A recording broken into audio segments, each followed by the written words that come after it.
Hello, hello.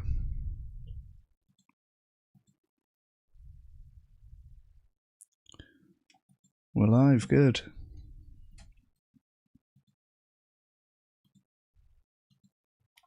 Let's tidy this up a little bit.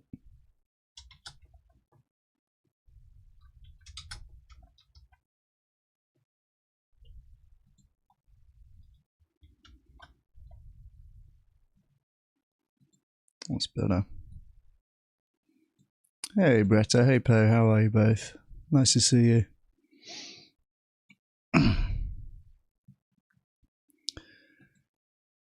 We've got a good one today. We've got a bit of I'll say a challenging interview rather than a debate with this guy, Andrés Antón Durá, who hosts a food-related podcast. Are you going to upload the conversation with Vegan Gains? We'll see. We'll see. I probably will. It's very short. Don't get too hyped for it. It's also about a year old already. Can I resist the views? That's the question. It's a bit of a rogue, 5-minute conversation. But, it's worth watching. So I'll get around to uploading that, I'm sure. But yeah, we've got an interview this afternoon about, various questions to do with meat consumption and plant-based diets. The person sent me the questions, or the statements, I should say. We're discussing about 15 different statements that I'm invited to agree or disagree with. And that is going to be an interesting conversation. So that's happening at 3 o'clock in about 20 minutes. Hey, Tristan King, how's it going? Nice to see you. He's such a fun character. Yeah. He's honestly, anytime I speak to content creators, I'm like, damn, okay, these people really are entertaining. I guess that's how you get and stay a successful content creator. Rough synopsis of the conversation. I'm like, hey, we could do targeted email campaigns. And Vegan Gains is like, what if we blow up factory farms instead? So really two competing theories of change, you could say.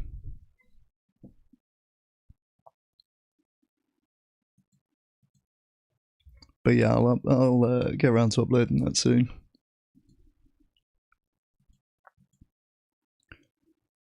What did you think of my debate with the militant vegan? I thought that was good fun. She obviously took on the role of the carnivore guy.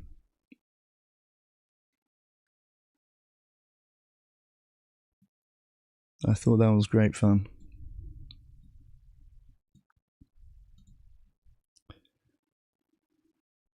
And I think that I'm prepped for this conversation today. Honestly, I could be more prepared. I was at my mate's stag do over the weekend, so I'm very much stumbling in on Monday today, you know? Hey, Jake, good to see you. Thanks for joining. So hopefully the little bit of prep that I did last week is going to be enough to carry me through. Let me see if he sent me I'm going in his Riverside Studio link, but I don't think I have a link for it yet.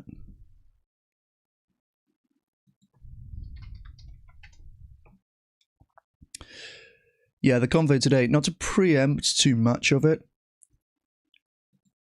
but the statements that I've been sent, in my view, and I guess it's possible that everybody thinks this sort of defensively about their own perspective. But in my view, a lot of the statements are these kind of technically narrowly true pro-meat talking points. So a good part of the conversation today is going to be, I think, dealing with that and unpacking that.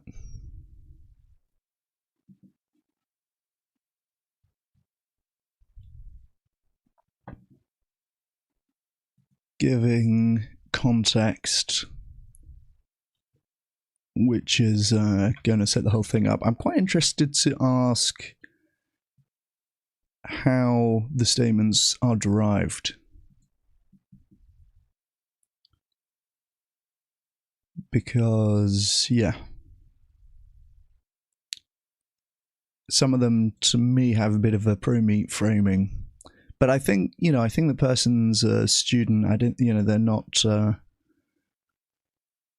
bought in pro-meat person, as far as I can tell.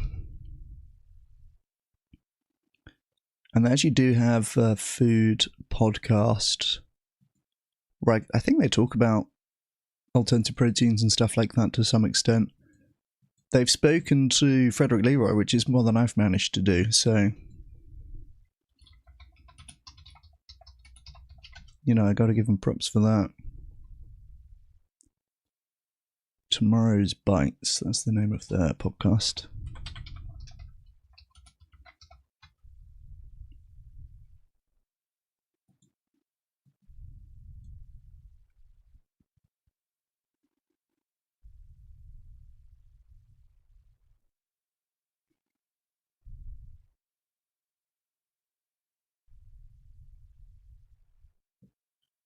I'm pretty sure I'm right in saying that they've had Freddie Leroy on this. Oh, the learn more button doesn't work, that's a shame.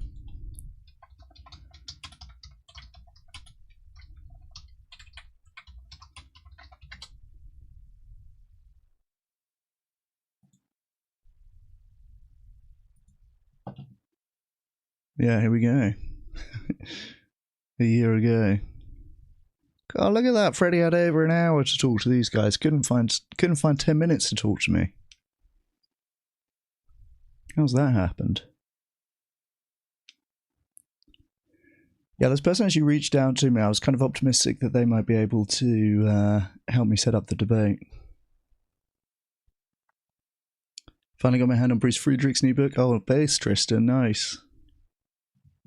Yeah, it's a good book. I read that one. I don't read too many books cover to cover these days.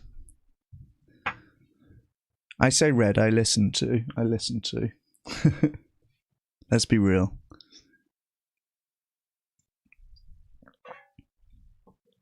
But yeah, it's great bit of hopium, that book. So you'll enjoy. Oh, sorry, I wasn't even showing. Look, this is their Freddie Leroy interview, which is an hour and 12 minutes.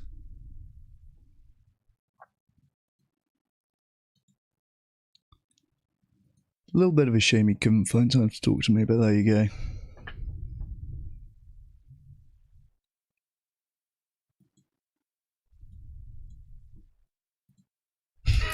Nice bit of framing from Freddie there.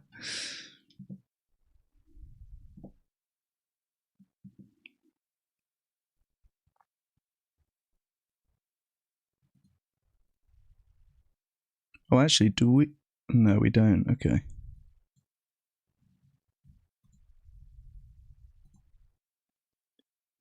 Do you guys hear that?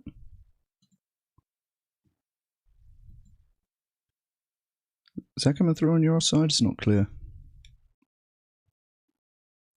Oh, if I do it like this, it does, I guess. Somebody wants to defend or invest in. So that. Do you hear that?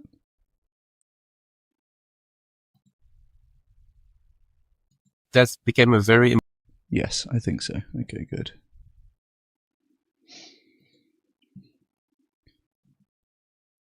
Nice. Well, yeah, they're going to send me a link to join at 4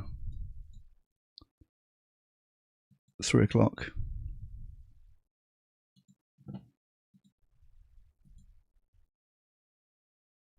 Let me see if they sent that already. About to go protest in the Capitol building, then grab lunch and head back. Damn, nice, Jake. What's the protest?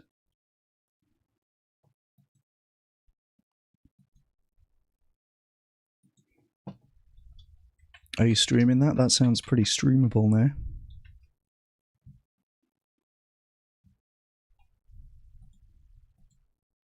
I'll be live in an hour. Nice.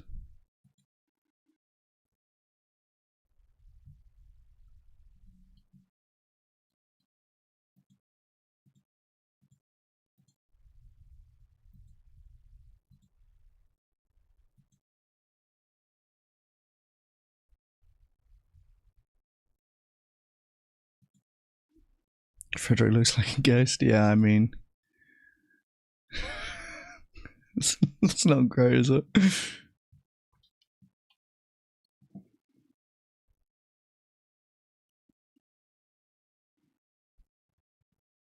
He looks like the perfect villain, honestly.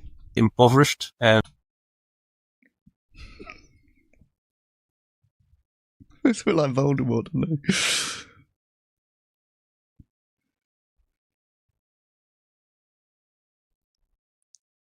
And we the baddies.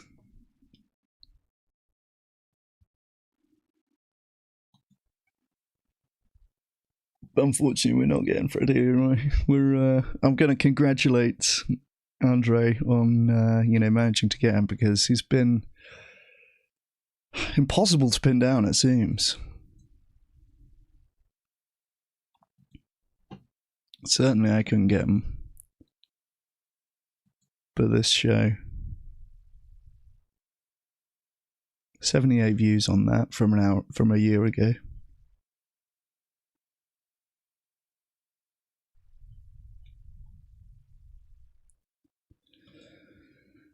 Oy, oy, oy.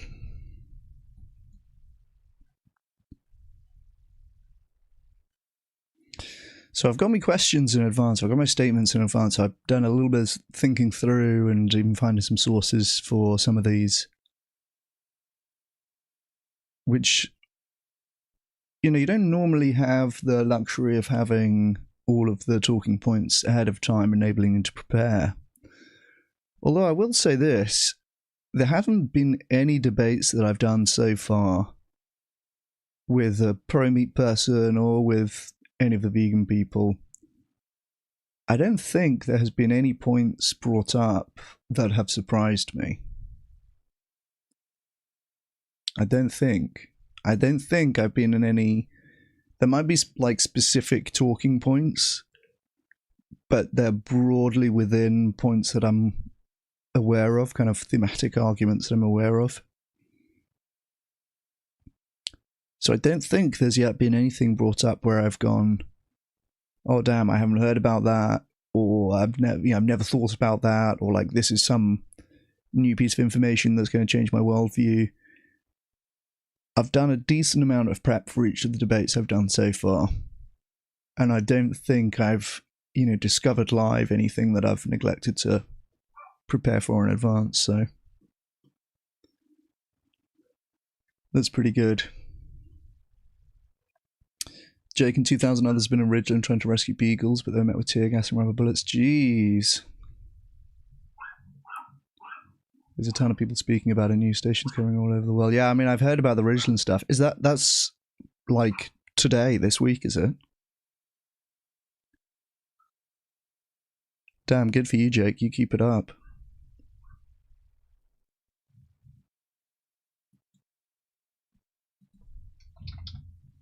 That's crazy.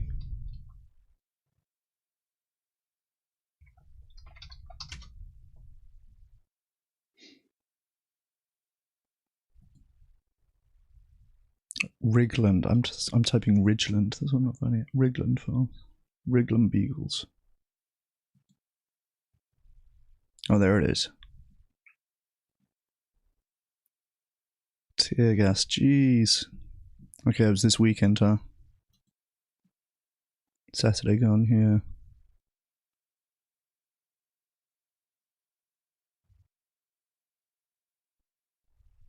That's so good that so many people turn up for this.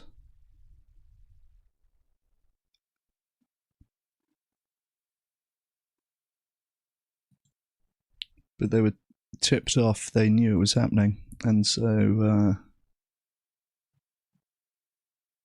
they had a bunch of police ready to violently oppose the rescue, huh?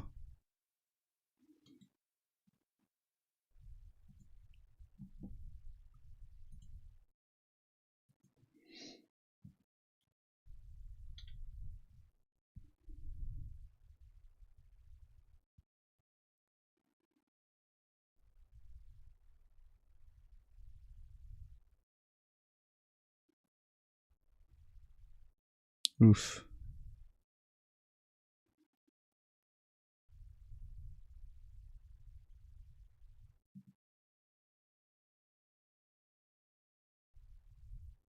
Chaotic scene unfolded on Saturday. A beagle breeding and biomedical research facility in Wisconsin has about 1,000 animal rights activists seeking to breach the property were rebuffed with rubber bullets and pepper spray by law enforcement.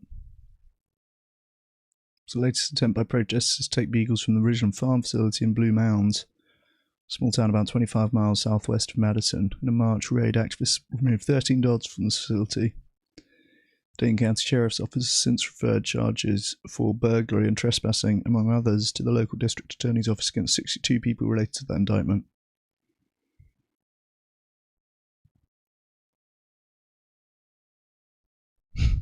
The activists have framed the raids as mass beagle rescues. They have accused the facility of mistreating the dogs. Allegations the original farmers denied. I mean, really? Does it say no credible evidence of animal abuse, cruelty, mistreatment, or neglect at Ridgeland Farms has ever been presented or substantiated? The facility wrote on its website.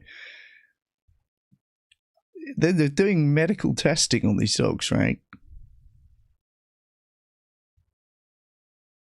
Oh, I thought this is kind of baked in. Is this some technicality where it doesn't count as abuse because it's legal? It's like... Fortunately, this does seem to be something where the public is very much on side of the pro-animal people, hey?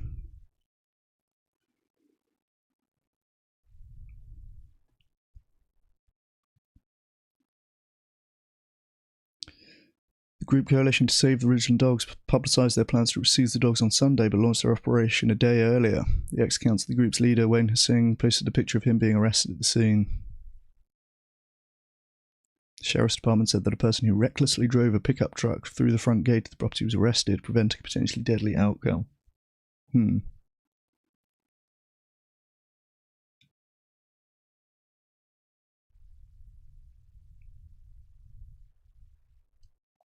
Said protesters ignored designated areas for peaceful protest and blocked roads to prevent emergency vehicles from entering.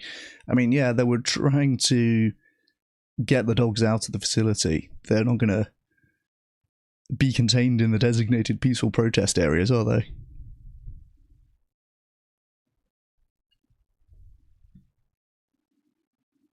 Great, they provided hay bales that fit exactly into the trench they dug. Is that what's going on here? Okay.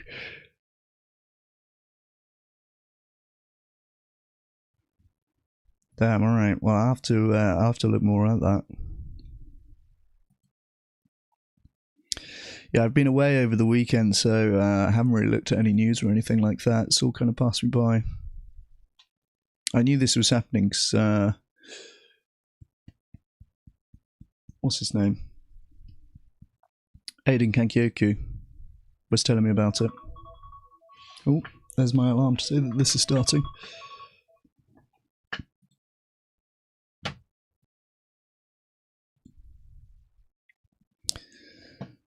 Let's see if I have a link for this. I think I've only got Google Meet so far.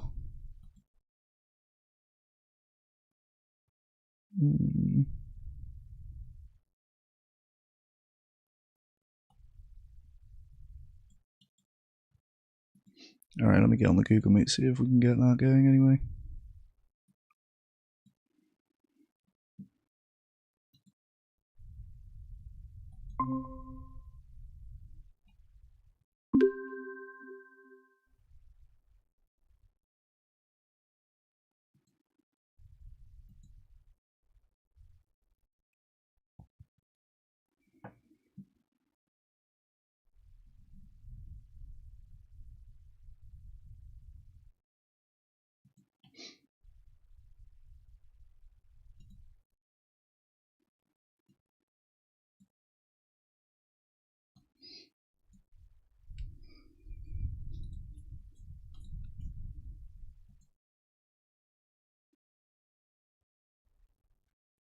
Let me see if he's emailed it to me. Actually, I'm looking in the wrong place probably.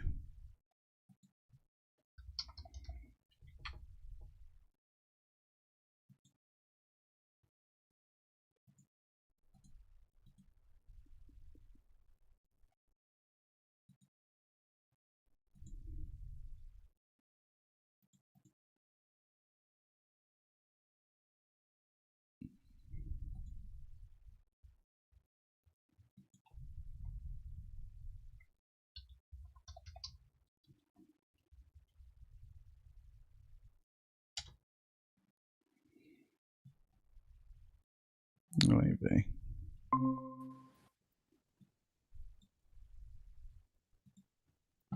Hi, Chris. Hi, Andrés. How are you going? Good.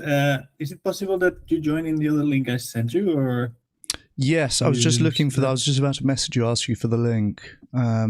It's Riverside put it Studio. in the chat. Yeah. In the chat here. I got you.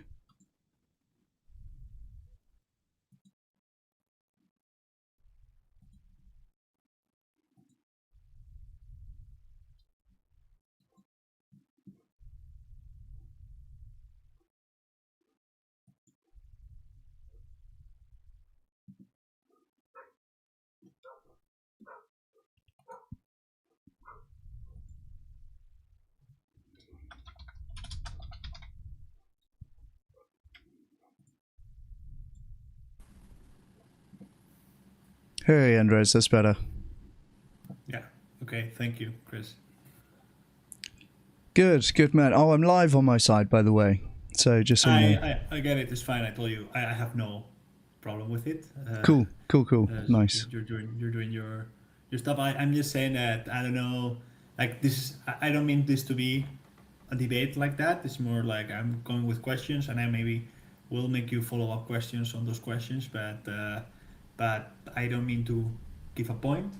And then there's also the chance that if my internet is not good, I will put the camera off because I had the trouble already today. I don't know if that's a problem. No problem. Yeah, that's fine. Let me put your sound up a little bit on my side. Okay, that seems good.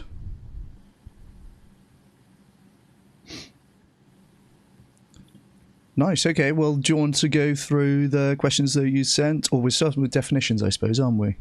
Or actually, do you want to give like a bit of context for the project and who are the people you're speaking to and stuff like that? Yeah, sure. So I guess that the idea of the project comes a little bit from conversations that I had with people talking from both the plant-based or vegan sector and the pro-meat, and being a little bit in the middle of this debate, and in some way, like showing that they're both showing things that kind of make sense also from a scientific point of view, but at the same time, I'm just like a little bit triggered by the fact that there are some that point out that one thing is true and the others point out that the other is true, and I just thought I would love to just compile these conversations, have like the ability to be have pieces of the puzzle together, talking with different scientists that are in studying or in both sides, and try to see like what is true, what is or not true, but what makes sense, where is the part that disagreeing. I had like this idea that if there is three reasons maybe why two people would say opposite things. The first one, ideologically, they are in different points, therefore their morals and philosophy indicate them that two things, although both true, might be right at the same time, in the sense of might make sense in the discussion. Other one is the other one is that one of them is not right, and therefore I see two reasons why one of them would not be right. One, that they are ignorant, not like as a bad thing, as a pejorative thing, but the fact that what they're saying is wrong and they just don't know that what they say is wrong. And the other one is they say that because of their own uh, because of their own good, no? And that would be the part when someone would say something that is not true because he could get a benefit from it. So I am not trying to unmask like whether someone is ignorant, but I'm trying to put together what people is saying and see, because many of the publications that I've seen tend to be biased on one of the two results, but I don't see thing like publications that are kind of trying to compare both things and just try to make sense. It's like, how is possible that those two things are true at the same time, if they are true at the same time? And my point with this is, I mean, I talk to people in the food industry and within food systems, and what I would like in the end is to do some sort of independent publication, share it with those in my network, and yeah, do a little bit of this kind of work that I kind of enjoy doing it. Nice. Okay, that's cool. And how many people are you aiming to speak to? We won't spend too much time on this, by the way, because I know we have a lot of Sorry, we have a lot of things you're to get through now. I'm going to repeat. Oh, my bad. Okay, one of our internets is failing us a little bit.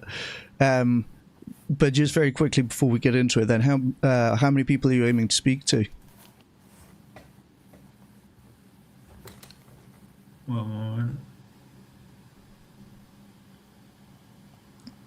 Yeah, you've frozen on my side, so maybe that is a symptom of... Okay. Do you hear me now? I can hear you now, yeah.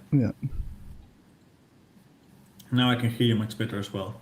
Can you repeat what you were saying, sorry? Yeah, how many people are you aiming to speak to? Well, I put myself in a little bit arbitrary, let's say as a percent 10 from both sides, or 20, but at the same time I was like, I'm open to listen to even more people, so starting by 10 from each. Nice. Okay, that sounds good. Yeah, I mean, we'll get into the details of it, but the way that I see it is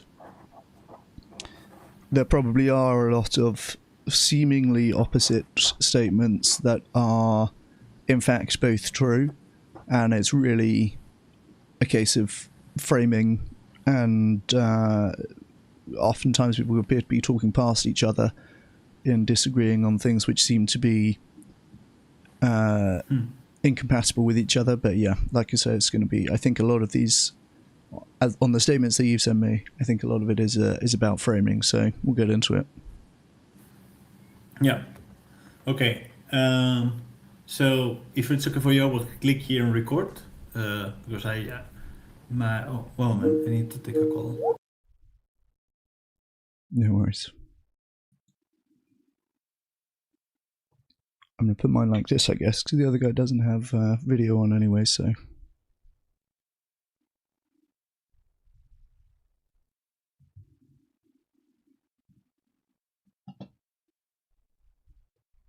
Will be optimized for clipping.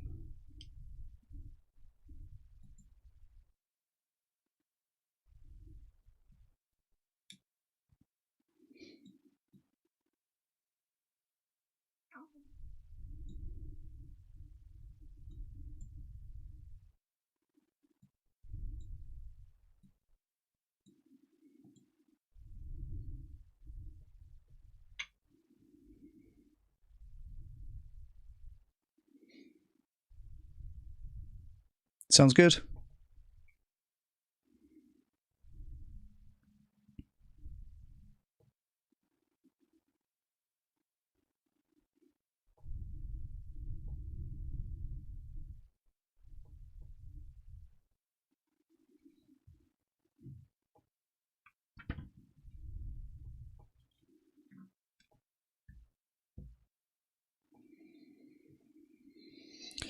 Yes, so broadly, I looked at the World Health Organization definition of health, and I think it's pretty adequate for our purposes. Broadly, the absence of disease, as well as the promotion of physical and mental well-being across the lifespan. And then just worth saying that in nutrition, it's typically operationalized through health endpoints that are associated with consumption of certain food, so cardiovascular disease, cancer, overall mortality. So it's means something more than not immediately harmful.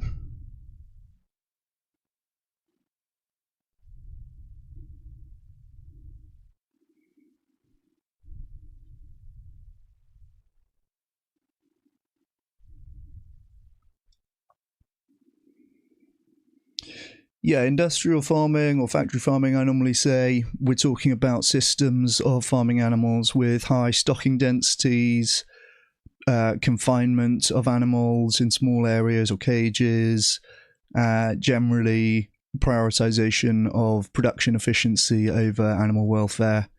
And these kind of systems account for the vast majority of animals farmed around the world, and especially in developed countries. The vast majority of animals farmed are going to be on factory farms.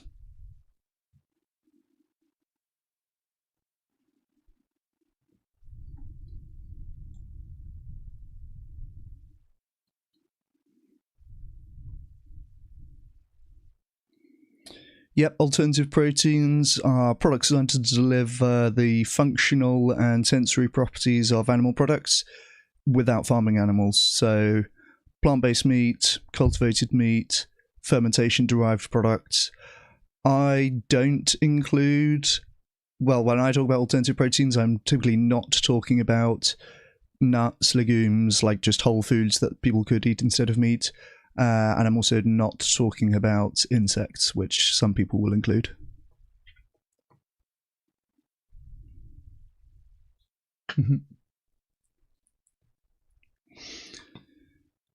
Last definition, yep, sustainable. So meeting our nutritional and economic needs without compromising the ability of future generations to meet theirs.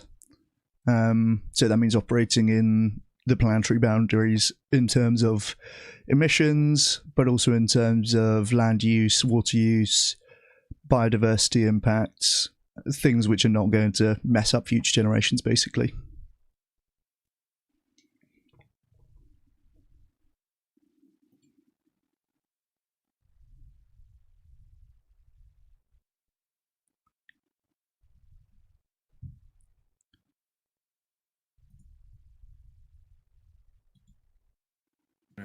I might skipped that one. And yeah, just tell me if you agree or not agree, and or what is your thought about that statement on your eyes. Okay, as you have seen before, the statements have they come from both sides in the sense that they're not biased into a side in particular. And yeah, I just want to hear what you think about that. Starting by the first one. Regular consumption, at least 4 times per week, of meat is compatible with a long and healthy life. Yeah, so I think it's so interesting trying to come up with these statements, isn't it? Because I think they inevitably can, well, I don't know if inevitably are, but in many cases will be framed so as to favour one outcome or another. Whether that's deliberate or not, it's obviously just difficult to come up with things in a perfectly neutral way. I agree. Yeah. So I think that compatible in this particular statement is doing a lot of heavy lifting, right? You know, you could say that smoking is compatible with a long and healthy life for some people. Everyone can tell you about their granddad who smoked until the age of 103. But the relevant question really is about population level risk, not possibility at the individual level. So you could say, does regular meat consumption increase the probability of adverse health outcomes? In that case, the answer is yes. So there's a lot of evidence that red and processed meat in particular increase the risk of heart disease and cancer and increase overall mortality. So in that sense, that would be I would say that that's the relevant point of focus here in this question about having a long and healthy life. Now, could somebody eat meat every day and still have a long and healthy life? Yes, that is definitely possible, but it's about like probabilities and risk ultimately. So yeah. Okay, that is completely a fair question. I wanted to go then because you mentioned the health effects of the consumption and the risk in the population. So, for example, the evidence linking red meat to colorectal cancer, as we could say to other diseases, is strong enough to justify public health recommendations to reduce its consumption. Yep, I definitely agree with this. I've seen a lot of pushback on the idea that red meat is unhealthy, and typically people will say, well, it's, you know, usually we're talking about processed meat, which I know we're going to come on to as well. And the pushback, as far as I can see, has been threefold. The first point is to discredit epidemiology because it's liable to confounds, right? Well, there's healthy user bias and there's not everything is perfectly controlled and so on. So we can't rely on epidemiology. And then to also discredit RCTs that have been done on this because they're too short term. We're looking at health markers, and that doesn't, right, you can have higher LDL cholesterol or higher blood pressure. That doesn't necessarily mean that it's going to turn into more chance of heart disease, even though there's pretty good reason to think those things will be connected. So that's the second move. First, discredit the epidemiology. Second, discredit the RCT evidence. And then third, appeal to evidence which is far weaker than both of those things, like evolution and natural diets and what we've had in our past and stuff like this, ancestral diets, right? They talk about. The fundamental thing to understand is that that is much, much, much weaker evidence, much further lower down the hierarchy of evidence. So whatever kind of criticisms that can be said of epidemiological studies or of short-term RCTs, appealing to evolution or like these wide kind of theoretical frameworks is not a better solution than doing that. So in reality, the strongest evidence that we have strongly suggests a link between red meat and colorectal cancer. Almost every major public health authority in the world recommends limiting consumption of red meat. Health authorities in the UK and Germany, Netherlands, France, Nordic countries, the World Cancer Research Fund, World Health Organization, all of these places are going to recommend limiting red meat consumption because of the impacts on health. There's multiple meta-analyses consistently showing a dose-response relationship between red meat and colorectal cancer risk. About 12% increased risk per 100 gram a day of red meat. And there have been a couple of papers which conclude that the evidence for this is too weak, and typically they're talking about, epidemiological studies. But again, that is going to apply to a lot of other health risks that we take for granted. So the Global Burden of Disease study, which some people like to cite as saying that the evidence for negative health effects of red meat is too weak, similarly has that same conclusion about secondhand smoke and chewing tobacco and sugar-sweetened beverages, a bunch of other things which we take as known that there is a negative health impact of engaging in this activity, have that same level of evidence as for red meat. So yeah, strongly agree with this one. The evidence linking red meat to colorectal cancer is strong enough to justify public health recommendations to reduce its consumption. Maybe I'm putting you in a difficult position because you're not a policist, but when it comes to reducing consumption, would you say that it's just... Well, I actually have two questions here. First of all, do you think it's every red meat, or do you believe in the separation of processed meats and fresh meat that some people in the pro-meat does? So it is red meat and it is also processed meat. Processed meat can be broader than red meat. You can of course have like processed chicken nuggets and stuff like this. So there are somewhat larger effects for processed meat, and in epidemiological literature it's typically risk per 50 grams a day rather than per 100 grams a day, just because it's much more pronounced. But there is also good evidence for health risks from unprocessed red meat, so that's not really contended by anyone serious. There is evidence for unprocessed red meat increasing the risk of heart disease, cancer, diabetes. There are more DALIs attributable to red meat consumption than to processed meat consumption. That's disability adjusted life years lost, which is like a public health measure. So on an aggregate level, red meat is causing more damage than the processed meat. Okay, so in this case, you would say that eating steaks or burgers, or, well, I don't know if burgers would end up in the processed meat, to be honest, but steaks or ribeye or organ meats in general, like a high consumption or higher than what shall be in a public health recommendation, that could lead to health issues. Yeah, Talking 100%. in a general, of course, we're talking here in a general approach. As we said before, like in the end, eating these things can be also associated to a healthy life, but I'm not interested in the case by case so much. Well, not associated with it is definitely possible. In the same way that smoking could be possible within somebody who lives to the age of 100, right? But I wouldn't say that it's associated with a healthy life now. Okay, then I think I also made the question of I'm gonna skip. Someone wants to keep the conversation in diet and health for a moment, and then I move more to the like globalization and effect on the planet. So, would you say that a well-planned plant-based diet, and here I'm excluding flexitarian, pescatarian diets, can fully meet human nutritional needs at every stage of life? Yep, absolutely, completely agree on this one. This is the position of every major dietetic association that's issued statements on this. You might be familiar with the Academy of Nutrition and Dietetics statement on this. There's also similar from the British Dietetics Association, Dietitians of Canada, a bunch of other dietitians associations all concurring that well-planned vegan diets can be healthful, nutritionally adequate, and provide health benefits even at all stages of life. And the qualifier well-planned, I think, is useful to have, but it's worth saying that it applies equally to omnivorous diets as well.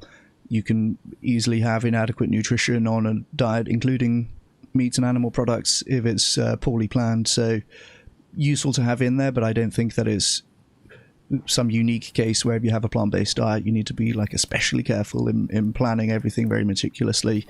All diets should be well planned. It's totally possible and easy to have deficiencies on an omnivorous diet also.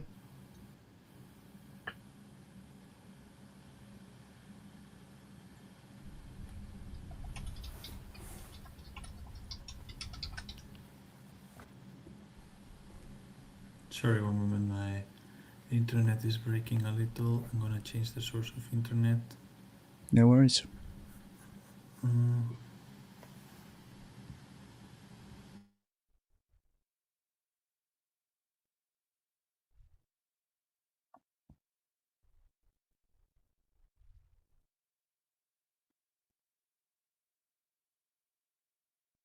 I needed to change my internet one moment because I was having some trouble. But I got your answer.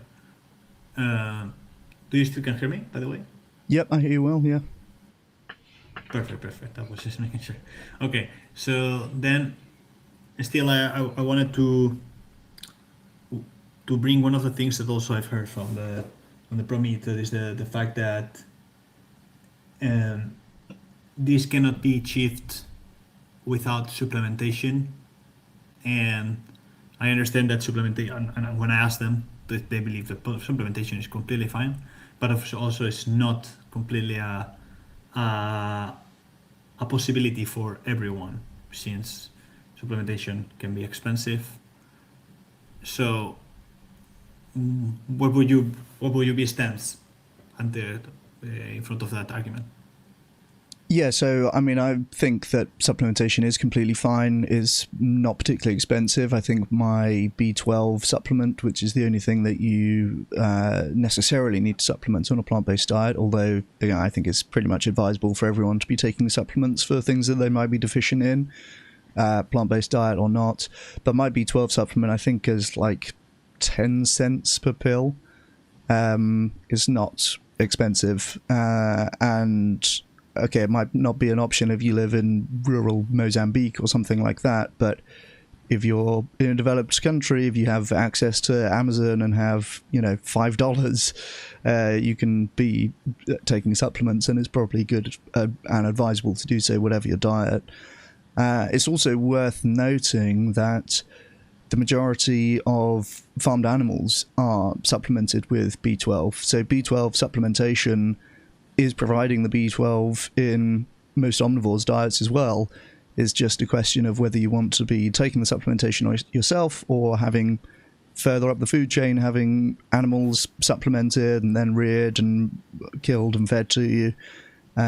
So yeah, B12 supplementation is something that's happening in any case, and it's more efficient and more effective, in fact, to be taking supplements oneself rather than to be eating animals which have been supplemented.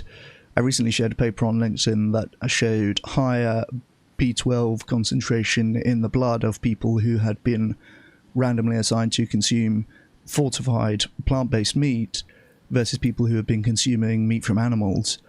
And the fortified plant-based meat resulted in higher B12 blood levels.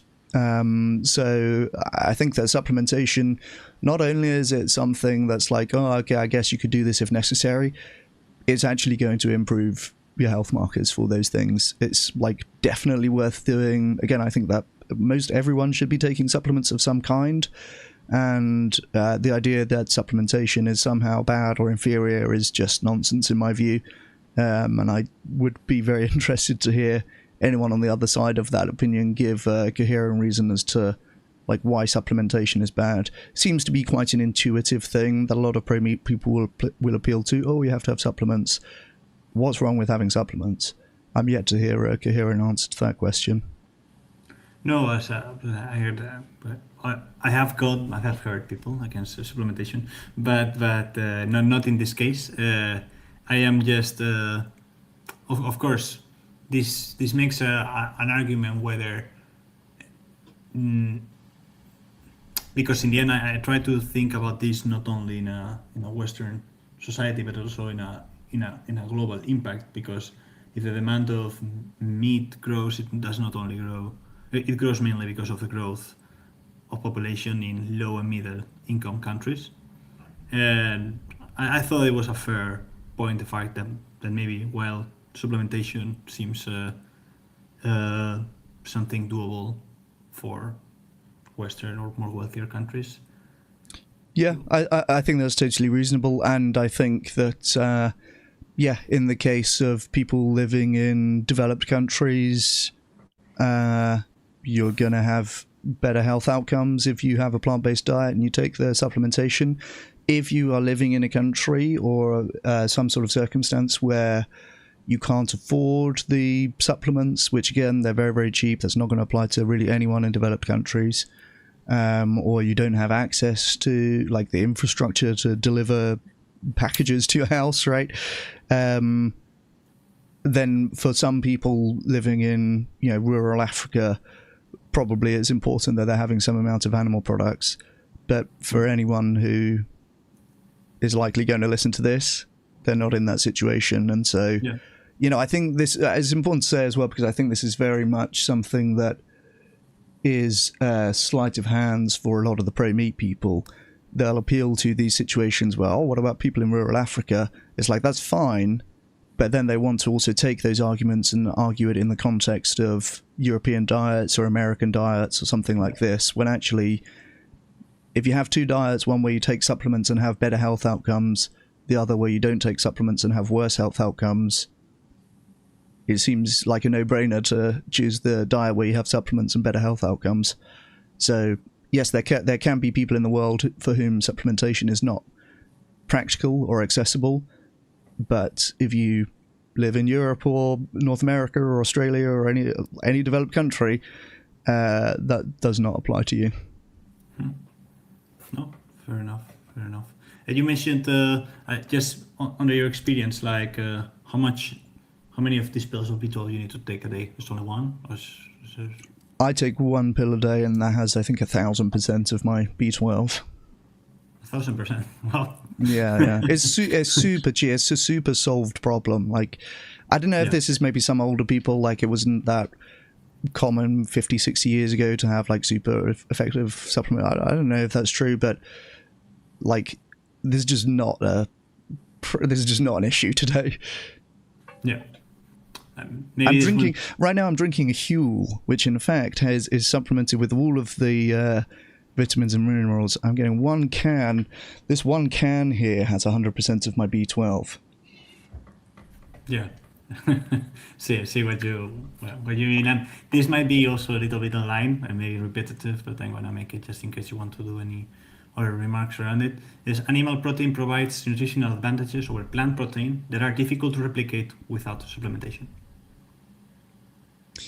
Yeah, I disagree with this on balance. So we talked about the B12, we talked about the protein as well. Animal protein generally has higher digestibility scores, but this is really overstated in how relevant it is, really. If you're eating enough calories from a reasonably varied plant-based diet, you're going to be easily able to meet your requirements for all of the essential amino acids without doing too much thinking about that, right? It's not, difficult to replicate, in my mind, implies that there's some kind of major challenge around meeting all of your protein requirements from a plant-based diet. Really, again, it's trivially easy, to be honest, for anyone to do this. If you're just eating like a reasonably varied plant-based diet, you're going to hit your protein requirements pretty easily. Okay, I think you touched on this one before, that humans are biologically omnivorous, and excluding animal products from the diet goes against our evolutionary design. So I agree with the first clause here. Humans are biologically omnivorous. Yeah, like factual, no? But it's more the second part, no? Like, for sure, yeah. I mean, we can digest and derive nutrition from plants and animal sources. Like, obviously, I don't know if anyone. Well, I don't know. Some of the carnivore people do seem to deny that, but I don't know if anyone serious would deny this. Yeah. But going against our evolutionary design, it's like a textbook naturalistic fallacy, right? There's no evolution didn't design us for anything, but we're equipped with flexible physiology so that we can get food from whatever kind of circumstance we find ourselves in. Even the idea that like our ancestors were eating mostly meat is not true for the most part. It depends on the time in history, depends on the part of the world. Like there's different stuff going on. But more to the point, like there's so much that could be said here. One is that evolution is optimized to get us to the age and stage of life of passing on our genes, and that's it. It's not optimized to get us to live well into our 80s and reduce our risk of heart disease and cancer. Our ancestors had very different lives and very different threats to their lives than we have today. So, it was more about the ability to avoid predators, the ability to be able to get nutrition through all seasons and not starve. Those are not really big threats for us in the modern day, right? We're more talking about, we've got sedentary lifestyles, the biggest killers are heart disease and cancer. So how can we reduce our risk of heart disease and cancer?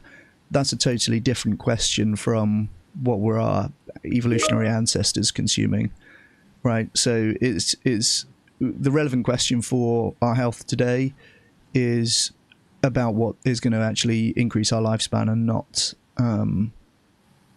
really anything to do with like what our evolutionary ancestors were doing. There's a bunch of stuff that we were not evolved to do that are obviously good for us today. Wearing glasses, cooking food, taking antibiotics, all of these things are in this category of, going against our evolutionary design, but obviously good things to be doing. And it's, I'm glad that you had this one in, Higgs. This was one of like the most common, I want to say rebuttals, but not even really. It's like one of the most common, but also one of the weakest arguments in this debate. There's descriptive biology, like we can eat meat. but also normative prescriptions, like we should eat meat, and these things are totally different. Obviously we can, and obviously from my perspective it's increasing the risk of the most common killers, and so yeah, our evolutionary history is not a relevant thing to be looking at when thinking about health today. Okay, then the last one regarding health. This one that probably you have had to say to argue against a lot of times. Ultra-processed plant-based meat alternatives are not a healthier or more sustainable option than the animal products that they aim to replace. Yeah, completely disagree on this one. There is abundant evidence that plant-based meat is healthier than meat. This is one of my favourite topics, as you know. They have a favourable nutritional profile, being higher fibre, lower saturated fat, lower calorie density. They achieve favourable nutrition scores on these kind of composite nutrition scoring metrics, like the nutrient profiling model, health star ratings, nutrient-rich foods index. Plant-based meats consistently score better than meat. They also have favourable health markers in RCTs, LDL cholesterol, total cholesterol, TMAO, which is another risk measure for heart disease, BMI, serum B12, as I mentioned, right? The fortified plant-based meats led to higher serum B12 than consuming meat from animals. And there's also no disadvantages for muscle synthesis or athletic performance from having plant-based meats over meats. On the environmental side as well, very consistently, life cycle assessments show differences, and big differences as well, right? This is not like 10% lower or whatever. This is like an order of magnitude, at least 90% more efficient in terms of greenhouse gas emissions, water use, land use. Plant-based products are just far, far better than animal products. There's no question about that. And then the ultra-processed food category, well, this could be, I could spend a long time talking about this, so I'll try and hit the main points. First is never intended to be about healthiness. If you look at the original definitions of ultra-processed foods, it contains things like being wrapped in plastic or being made using ingredients that can't be found in a typical domestic kitchen, or being profitable for international companies, or being aggressively marketed. All of these things, you can make criticisms about marketing or plastic packaging and stuff like that. That might be totally valid, but then none of them are anything to do with health, right? Why would we think that it's the case that being made with ingredients that are not found in domestic kitchens means that it's unhealthy? That could easily be the case that the healthiest foods are made using ingredients not found in domestic kitchens. So I think there's a fundamental confusion about that there. The other thing to say about the UPF classification is just that it's too broad as to be useful. It's going to categorize things like whole grain bread and soy milk in this ultra-processed foods category, which obviously these are not unhealthy foods, right? And so it becomes too much of a blunt instrument to really be useful for anything. In particular, there's been research linking, purporting to link plant-based meat to harmful effects of ultra-processed foods. That is completely misleading. So there was this 2023 study where they had the processed and unprocessed plant and animal foods, and the media that came out of that was about plant-based meats bad for heart health. They were less than 0.5% of the calories in that particular study, and they were grouped in the processed plant foods category alongside donuts and pastries and vodka. So clearly, if you have a category with all of these different foods in there, yeah, okay, we can understand that's going to be associated with worse health outcomes, but that was not really saying anything at all about plant-based meat alternatives. And then the last thing I'll say on this is, it's a totally open secret that this has been promoted by the meat industry. The Centre for Consumer Freedom was spending millions of dollars on behalf of meat producers since 2019 on the Super Bowl ad where the little girl can't pronounce methylcellulose in the spelling bee, and New York Times full pages about fake meat, real chemicals. Like, this was millions and millions of dollars going from the meat industry to try and promote this narrative that plant-based meat is unhealthy because it's processed for very obvious reasons, right? This is their competition. They don't want it to do well. They want to try and create this confusion, and they seem to have done that very successfully. But yeah, on any metric that you would care to use, plant-based meat is healthier than meat.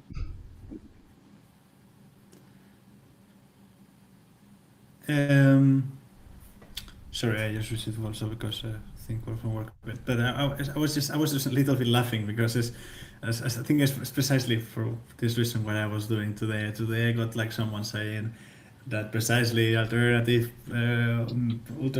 alternative meats and stuff like that is being pushed, that VCs that want to support like and now that and this is like what I think I need to. I'm not saying any of you is not saying the truth, but maybe both of you are saying the truth. But no, right now you're saying okay, this narrative against ultra processed meat is also promoted by the pro meat, which I understand. I have to say I got people from the pro meat admitting that was happening. So it's not like. Like it's not a thing that is going on, but definitely these are the kind of confrontations that I'm seeing a little bit there and trying to research on the narratives around.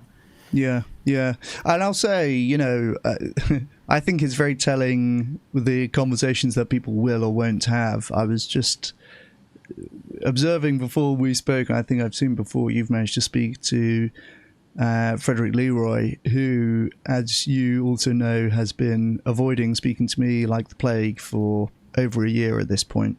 So I think it's very telling that many of the pro-meat, quote-unquote, scientists will not get in a conversation where they can be confronted on these things because they understand that their talking points are built on a house of cards. Sorry? You had a conversation with people from the Dublin Declaration, no? I've spoken to one guy from the Dublin Declaration who, in my view, did not do a very good job of defending that document. I guess that he didn't get the memo that the game here was to put out misleading comments and then never comment on it again. But unfortunately, he had the conversation and I think was confronted with some of the ways in which it's particularly misleading and poorly conducted. So, yeah, I think... honestly, if I was on the other side, it's good advice to not talk to someone like me because you've put out your misleading talking points. Yeah. You don't want to be held to any of them. Leave it at that, basically. So I can understand why they would do that. Okay, I want to move a little bit on the sustainability side, what we can cover today. If not, we can plan some more time. Mm-hmm. I think this one is kind of an obvious one, but I think it's also an important one for you to talk about. So, livestock farming is one of the most significant contributors to greenhouse gas emissions and cannot be part of a climate solution. Yeah, so I mostly agree with this. There is some nuance here, and again, I think it's just going to be like quite technical parts on the statement as worded. So, absolutely, livestock is one of the most significant contributors to greenhouse gas emissions. I think that the lowest estimate for livestock's contribution to all greenhouse gas emissions is still about 1 in 7, 14.5%. So, about 1 in 7 greenhouse gas tons are coming from the livestock sector. There's a 2020 paper published in Nature that shows that food system emissions alone would have us exceeding the 1.5 degree centigrade target for climate change. So even if we address everything else, all of the transport systems, all of the industrial production systems, the food systems alone are going to get us there. Now, as to the question of whether livestock systems can be part of a climate solution, I think that's where there's a little bit of trickery again, often going on the other side. I'm thinking about the Dublin Declaration here. They have a phrase in there that livestock systems can provide ecosystem services. Now, that's technically true, that's narrowly true, but it's completely ignoring the context about how large those systems are or can be. So, for example, grass-fed beef, we hear lots about, restorative grazing and regenerative farming and stuff like this. Grass-fed beef is about 2% of all of the meat. and it's not scalable because it's very land intensive. You need a lot of land to produce grass-fed pasture-reared beef, and if we were only consuming grass-fed pasture-reared beef, we'd still need to be having a massive reduction in our current meat consumption. So this is kind of presented, I find, as a way of implying that we can pretty much carry on eating as much meat as we want because there are these systems where it's technically okay. But really that doesn't stand up if you think about it. It's like saying that cars can be part of the solution to air pollution if they're all electric cars, which in reality only less than 10% of them are, right? So it's kind of technically narrowly true. There could be some systems where it's possible, but that is not the vast majority of cases of meat production, and it's also not scalable. It couldn't be at today's level of demand. So there's also an opportunity cost for that land used in regenerative grazing. So even I haven't come across any examples of where livestock rearing is actually carbon negative, for example, which is sometimes implied, but when you look into that to any extent, that doesn't seem to be the case.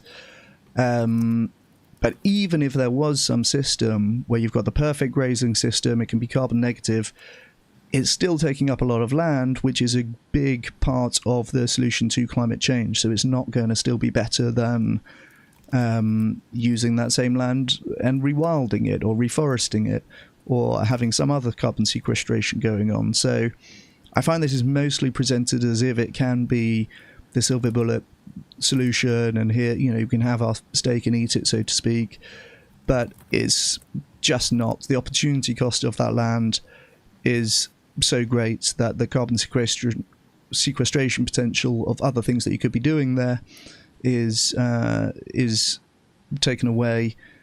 But then also in practice, this is hardly any of the meat that exists, and these systems could not be scaled to meet today's level of demand. Sorry, I just want to make a clarification. You said that 2% of the cows are grazing or are grass-fed. You mean that they are grass-fed in a regenerative way, or that they are grass-fed in general? So the 2% is 2% of all meat is grass-fed beef. Okay. And that's also not that's grass-fed generally. That's not in some specific silvopastoral system or something. That's all grass-fed beef. Okay, I don't know, because it's just because I remember seeing this data that actually, like most of, for example, the cows in Brazil are actually not, and I would not say they're grass-fed, but they are grazing now. So, and Brazil being one of the major exporters of beef in the world. But to be honest, maybe right now I'm just missing data, so don't take my point as very seriously. I mean, that may be the case, but yeah, how is it that there's large grazing areas in Brazil? It's like that used to be rainforest, which is probably the carbon sequestration. I understand how that's a problem as well with the rainforest. Mm-hmm. I'm not saying that it's not a problem, but right now it's the numbers what are were like dancing in my head. I think actually it's a problem. 100%. Yeah. No, and so grass-fed beef is 2% of all meat, and that's partly coming down to beef is only like 20-something% of all meat, right? Yeah. Yeah. Okay. Of course, because you have many other. Things. Yeah. So what do you think about replacing livestock with large-scale crop agriculture? Would cause equal or greater environmental damage? Yeah, I think this is a complete misunderstanding. Like, there can be damaging things from monocrop plant agriculture, but the thing is you don't need an equivalent area of monoculture crops if you get rid of livestock. So much of the crops are fed to livestock that if you shift from animal to plant proteins, it frees up about 3/4 of the agricultural land for rewilding, reforestation, carbon sequestration of other needs. Right, so we're actually going to reduce the amount of total agricultural land that we need by 3/4 if we move away from animal farming. So you won't have anywhere near like the equivalent amount of land used if you replace animal products with crop products. You won't get anywhere near the level of environmental damage, because we'd be using about 1/4 of the land that we currently use. When you mention, what kind of crops are we talking in this case? Well, it could be anything. The point is that most of the crops that we're producing are fed to livestock. There is a. It's because I thought there was a good argument that I just want to bring to you. That is the fact that when it comes to crops, the reality is that as humans we cannot eat all the parts of the crops. Actually, that's why some of them are used more like to feed. No, like the part that cannot be used by a human, it will be used for feed. And I think that was important for me to think like, okay, but what kind of crops? Because like from the crops that we produce, how much can we eat ourselves and how much cannot we use? Well, that's true, but it also is true that we're just growing way more crops than we would need in any case in order to keep animals fed. It's not that we're growing crops for humans to eat and there's these bits left over, which is like the perfect amount that the animals we farm need to eat. No, we have a bunch of animals that we need to feed and farm, and so as a result of that, we're growing way more crops than we would grow otherwise in order to feed to those animals. The thing about the animals can eat parts of the crops that humans can't eat, that might be true, but we wouldn't need to grow them at all if we weren't feeding animals. So animals are absolutely eating parts of crops that humans can eat as well. There's food-feed competition going on for sure. But we're producing way more crops than we would need to feed all of the humans in order to feed all of the animals. So the point about different parts of the crops, I mean, it's like technically true in some narrow circumstances, but overall we're producing way more crops than we would need to if we were just eating crops directly. So meat production's land and water use makes it fundamentally incompatible with feeding a planet of 9 to 10 billion people. Yep, I agree with this one. The current levels and patterns of meat consumption cannot be scaled to feed 10 billion people. There's no way. There's been multiple studies that have modeled this.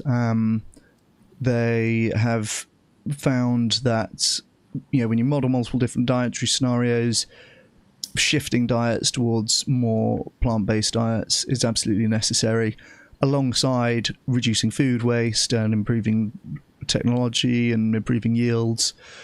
It's worth mentioning because these are often alternatives, quote unquote, presented by the livestock industry. Well, we can just reduce food waste. Well, we can just increase yield and make things more efficient. We probably need to do those things as well, but reducing meat consumption and production is absolutely something that we have to do, and we are not going to remain within the planetary boundaries without doing that. Meat production uses 77% of agricultural land, but only provides 18% of global calories, and only 37% of protein.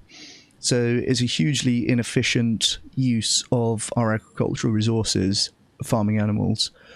Now, fundamentally incompatible, somebody could look at that and say, well, this is wrong because you could have very low levels of animal production or in well-managed systems and stuff like this. But at anything like the levels that we have today is totally incompatible with feeding 10 million people that diet. And yeah, this is not a controversial thing to say. This is borne out by every analysis on this topic. We need to massively reduce our consumption of meat and animal products if we want to have fair diets around the globe for an increasing population. You were mentioning the basis that we have today, and of course I believe that there is a part of comparing like like looking at the Western way of consumption of meat, I am just like, and that is a little bit one of the things, like whether the Western levels consumption of meat is something even like aspirational, no, at all. In my opinion, we consume in general too much food in general. But then I am thinking whether to feed 9 to 10 billion people, there's a, as you said, no, like lower amount of animal production that could be compatible. Yeah, absolutely. I'm not going to say that any animal farming is incompatible with feeding a population of 10 billion, but it's just absolutely the case that the existing levels and means of production are definitely incompatible with that. Again, it's like almost all through factory farms. We could talk about the regenerative systems and like low income countries and stuff like this, but this is not the relevant considerations for anyone in my country or in your country who's considering how much meat they should be eating. You're probably eating way too much meat, and it's probably all from factory farms for the most part. So these that needs to be reduced if we're going to stay within the planetary boundaries. There's no doubt about it. Me myself, I buy only my meat from family farms, but I understand that I am quite a minority. I think it's also very, very difficult to verify that if you get into it, because you could have a family farm that's a factory farm. What? You could have a family farm that's a factory farm. There's nothing in the definition of factory farm that means that it couldn't be owned by one family. Yeah, well, I would see your point. I've seen the farm. they don't have many cows, and the cows they have is just for milk, and then they just send them to the slaughter when it's not good enough, and then they just sell that. So I mean, but most of the people. I understand that is the case for most of the people, and every time that I eat something with meat out of my house, I'm pretty sure that will come from a factory farm. I'm pretty sure. Yeah, I mean, I my issue with that broadly is that it is very, very, very difficult to validate or to actually know, because partly by design, like a lot of the labeling on meat and animal products is deliberately confusing, and there's a bunch of different schemes with very similar names and labels that mean very different things, and there's a bunch of unenforceable like meaningless phrases that are put on animal products often. In the UK, they like to write from trusted farms. It's like, well, okay, is that a certification? Is there some sort of auditing going on? It's like, nope, we just trust them. Like, obviously, as consumers, we all want to think that like we're getting the high welfare, the extensively ranged and everything else. But the reality is almost all their animal products are coming from factory farms, and there's not really a reliable way for a consumer to avoid those things. I think there was a case in the UK. I think they did actually get sued in this case, but they had some sort of small setup with chickens going in and out of a pleasant little shed in the garden, and they have eggs for sale, quite expensive, marked up, high welfare eggs, supposedly.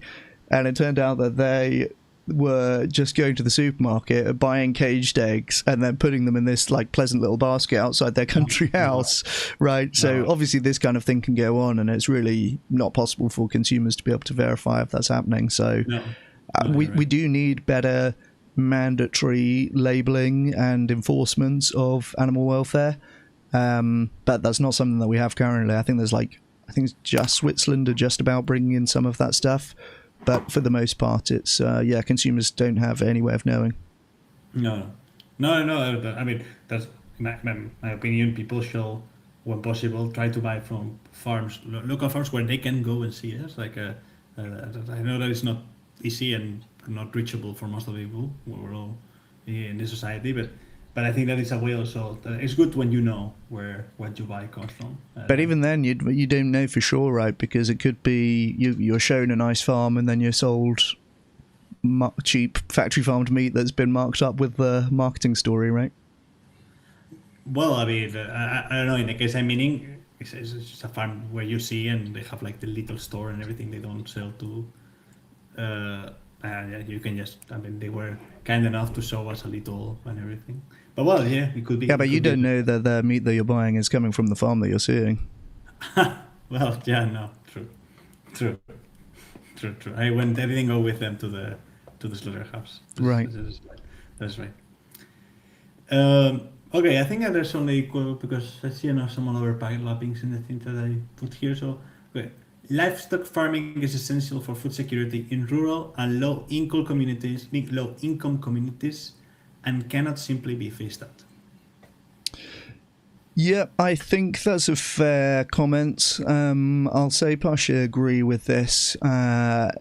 The important thing that I would want to emphasize is this just totally doesn't apply to the UK, Europe, Australia, New Zealand, Canada, the US, pretty much anywhere where people are likely to be listening to this conversation. Yeah, you can say, there's pastoral farmers in sub-Saharan Africa who need livestock for their livelihood, and they would be, have no economic means if they didn't have it. Totally, that is the case. That does exist.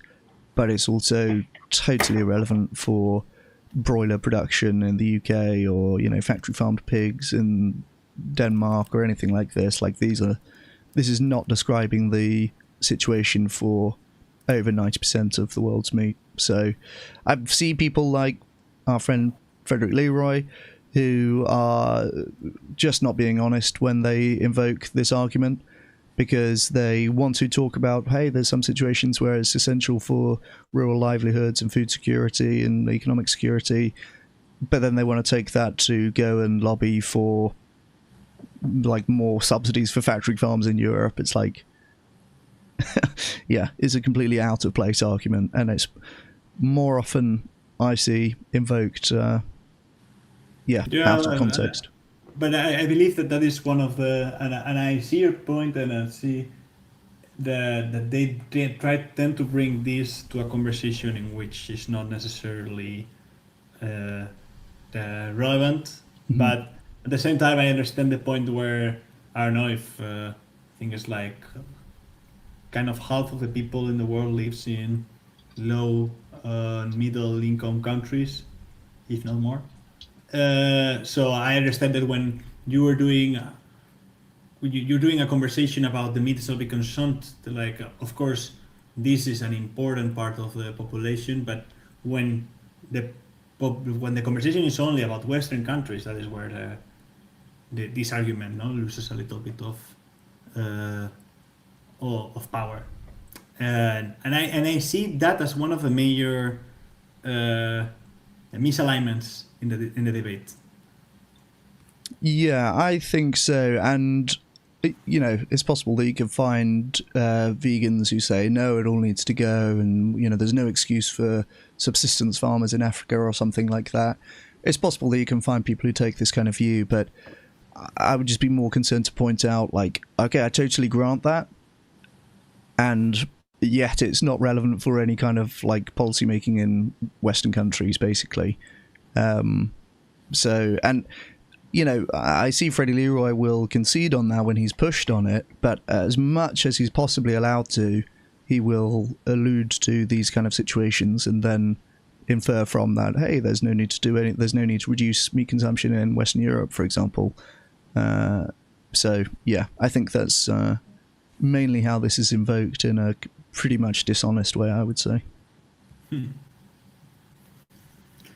Okay, then I'm going to bring the last one. Alternative proteins, including precision fermentation and cultivated meat, are a realistic and scalable solution to replace conventional livestock within the next few decades.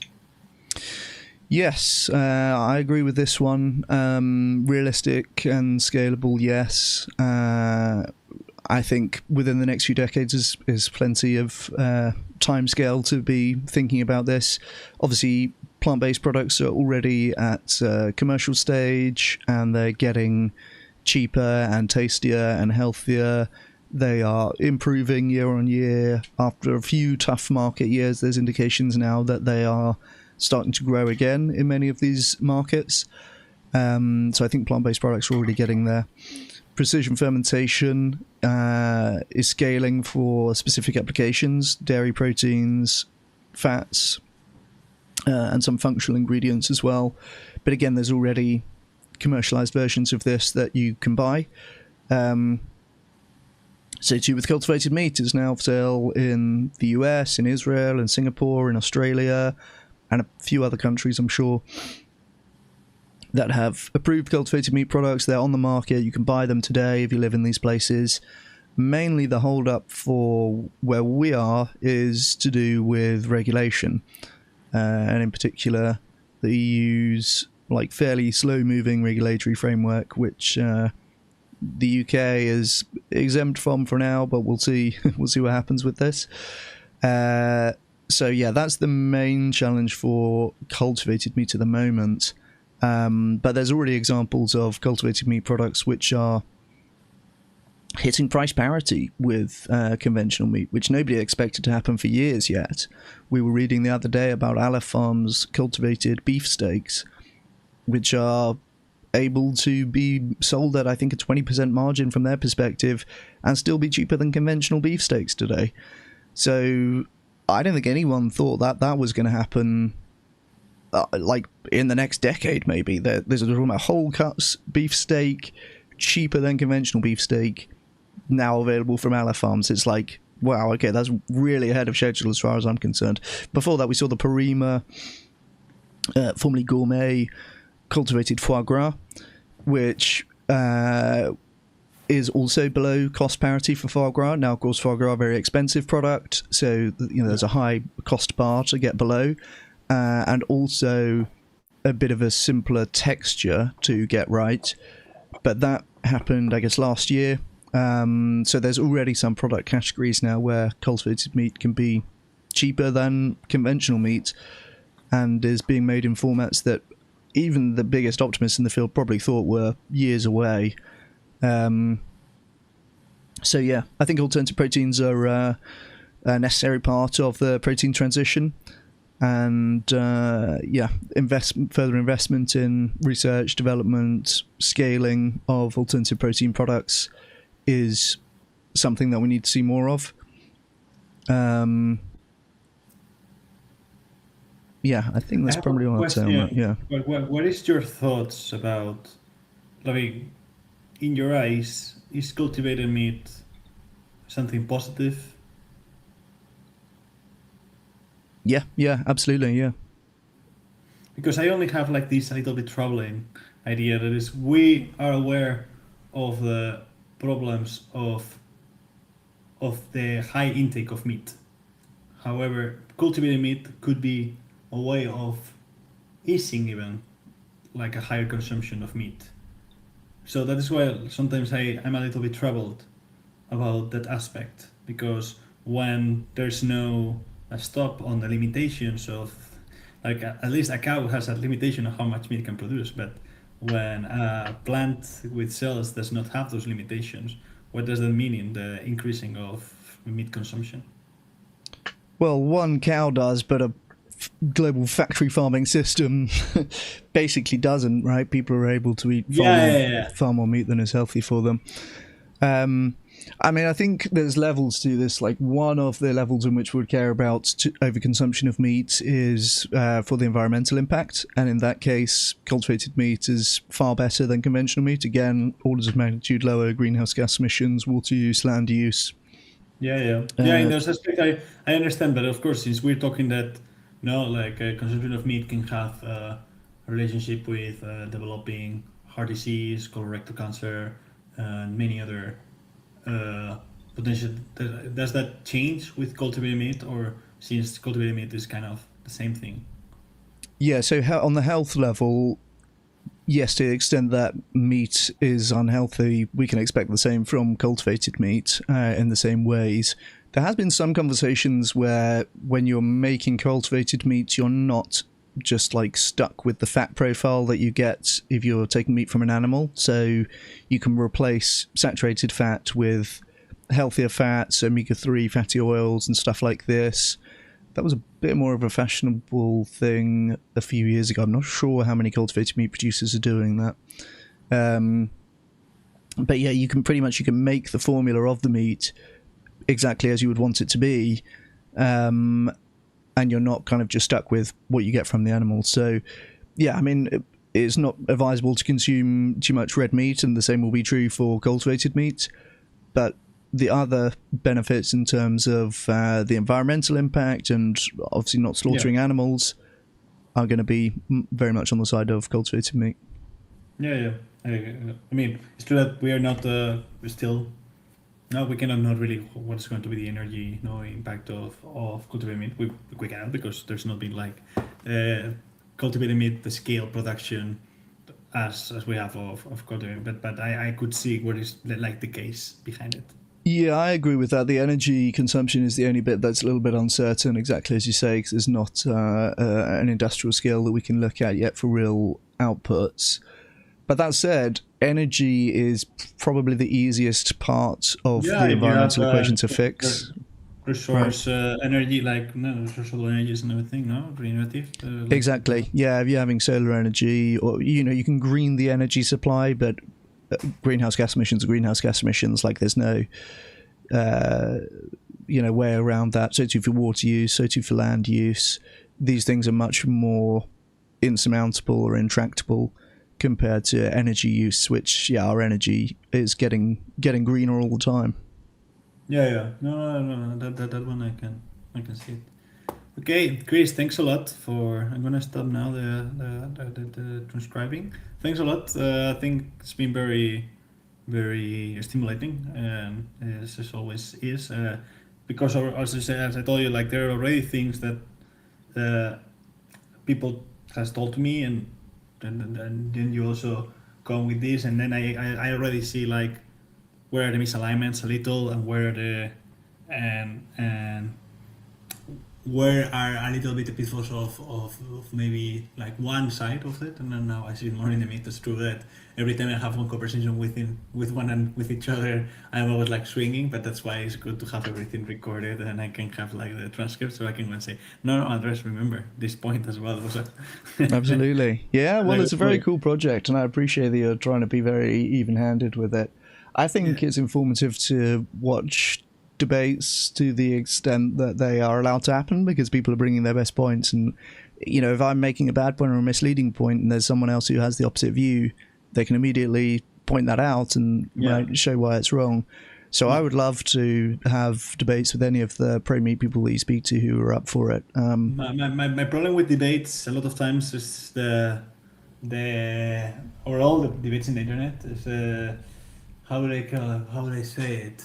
The position that people immediately can feel in a position of weakness or attacked, and that is where a lot of times conversations like there can be people that still goes on with a bad argument or with a false argument, although being known that is false just because they keep in this position, and right now that like, at least when I put these conversations in a way in which I can ask you like for a clarification, or where I can bring you a point that is opposite, I am not doing it in a way that I mean to attack your position. I mean like in an eager for learning that is real.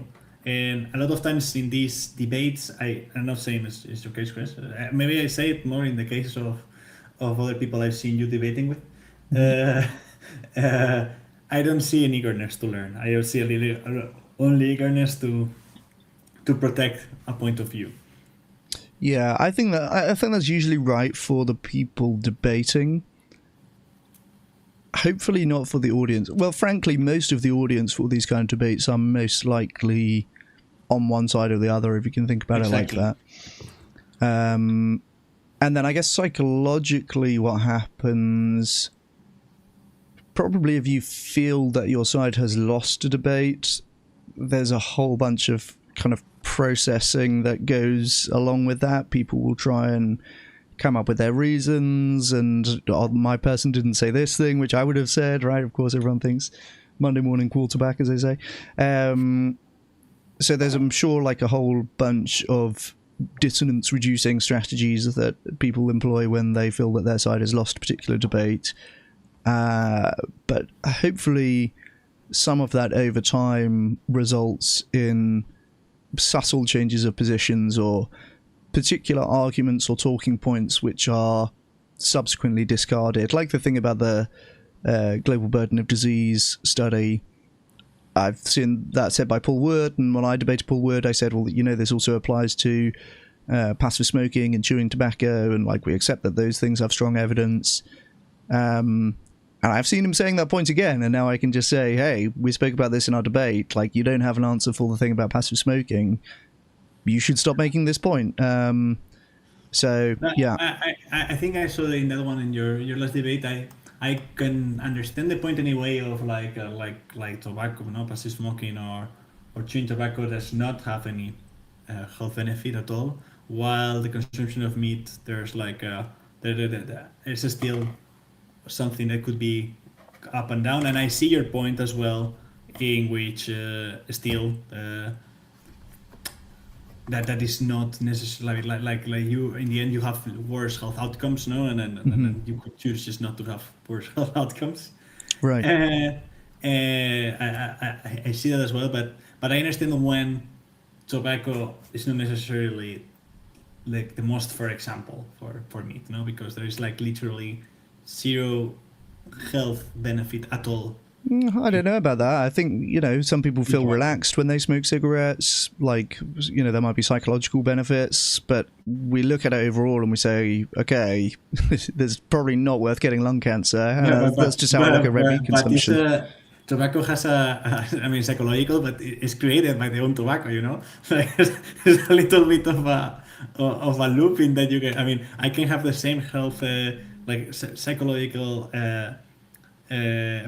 relaxation without smoking tobacco because I am not depending on tobacco than a person that is depending on tobacco. Well, I would say that you can get the same nutritional benefits that you can have from red meat without having the red meat, right? So I think, I don't know, I honestly think it's not as clear-cut as you might think. I don't think it's the case that there's no benefits from having tobacco. I don't think there's the case that there's no benefits from having meat, but the point is it's the costs far outweigh the benefits. So that's why you need to look overall at the outcomes and the things that we care about, and in particular overall mortality is the ultimate one, because that's kind of the combination of all of the health endpoints that we might care about in epidemiology. And so it's very, very, very consistent that in particular red and processed meat consumption is associated with increased overall mortality, and so kind of everything else about mechanisms and bioavailability and nutrient density and ultra-processed foods and evolutionary diets and stuff like that is all irrelevant, really. You're gonna die more. never mind anything else.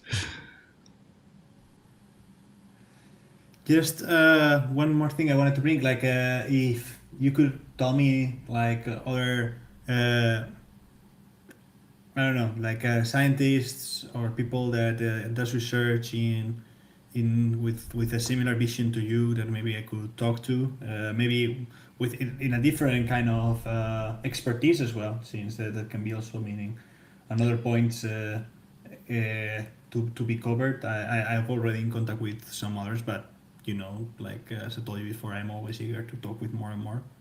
Yeah, absolutely. The ones that spring to mind at the moment are the other people who have been involved with Dublin Declaration rebuttals. I think that is a good place to look for the epicenter of people involved in this argument. Yeah, sure. Do you have any names, or maybe you can send me an email or Yeah. Well, I would definitely recommend speaking to Irina Hertzon if she will make time for you. She did debate Frederick Leroy on this about 6 months ago. And led one of the rebuttals to the Dublin Declaration. There's also a guy called Jochen Krattenmacher who led another of those rebuttals. I think he might have moved out of academia into politics, but he might still speak to you about this. Romain Espinosa as well is another one of these people. Paul Behrens. But yeah, I can send you an email with some. Yeah. But yeah, if you can send me some names, I will try to see if they're eager to do a similar conversation. Excellent. And likewise, for any of the pro-meat people that you speak to, if any of them are up for having a conversation with somebody who might disagree with them, then send them my way as well. Maybe I can propose them, but since you're already popular in there, maybe they try, as you said before, maybe they try to avoid you. But I will put your name. I will put your name in the table. I will say that I had a conversation with you, and that you are not that. You are not that monster that other other people is trying to picture over you. I don't think that's fair. Good. Yeah, you can tell them I was not that bad. No. I can send you transcripts, so don't worry. Exactly. He was always very educated. He was always very. Exactly. Yeah, I appreciate it. Thanks for everything, Chris. I wish you a lovely day and a lovely week and everything. To you too, Andrés. Yeah, thanks for the conversation, and best of luck with the project. Thank you. Bye. All right, take it easy. Well, there we go. That was pretty good. It's nice having the talking points ahead of time. You can see what's going on, what to expect, and prepare. If I seemed particularly fluent, it's because I had all of the statements in advance. So that was useful.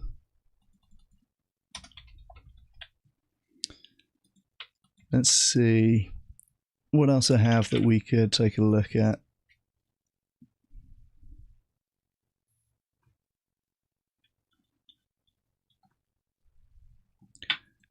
In fact, you know what?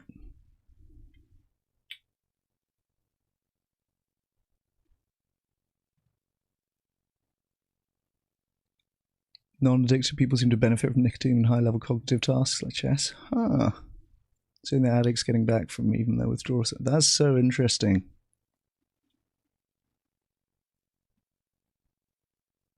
That's why drunk smoking is so popular, hey?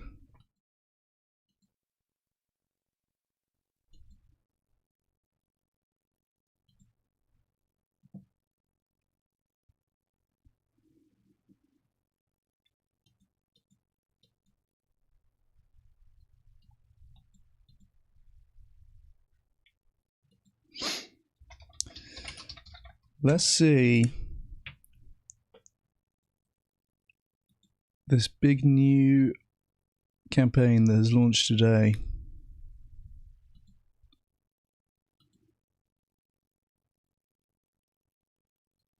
In the UK. This might not be the Instagram page I thought it was.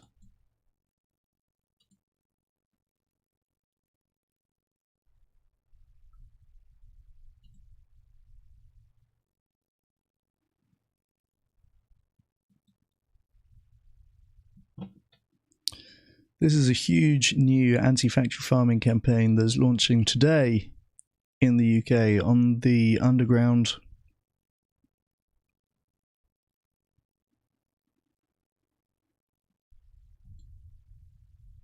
Ever get the feeling you're being lied to, gaslit, told everything's fine when it very clearly bloody isn't? Same. We all want to make good choices for ourselves and our families. So we reach for the cheerful packaging. Happy animals in green fields. High welfare. Trust the tractor. But behind the buzzwords, cartoons and stamps of assurance lies this truth. More than 85% Of farmed animals in the UK come from stinking, dirty, shit-dumping factory farms. And when chickens can't stand up, pigs are being gassed to death, our rivers are full of factory farm shit, and your Sunday roast comes with a side of antibiotics. It's time to take a stand. So, we're turning on the lights. Loading the slingshot and taking aim at the ruthless, money-grabbing corporations. Because this isn't just a few bad apples. It's the whole fucking orchard. We see big agriculture's claims. We see its lies. We're not buying it anymore. Don't buy it. Don't buy it. Don't buy it. Don't buy it. Don't buy it. I certainly fucking don't.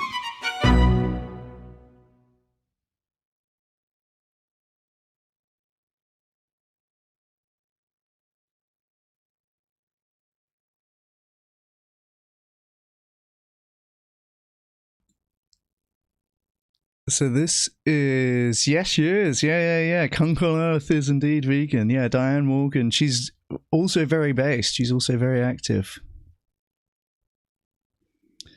And have we got any pictures of the actual ads yet? I guess that these were available before the campaign launched today. I will say I actually saw at one of these ads on the tube on Saturday. So that must have been an early launch. These are in a launch today, Monday. And at least one of the little cards within a tube train was there. It was this one. Small version inside the tube. Was there on Saturday already.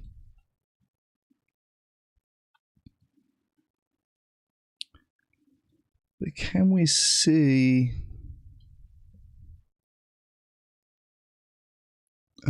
any pictures of the actual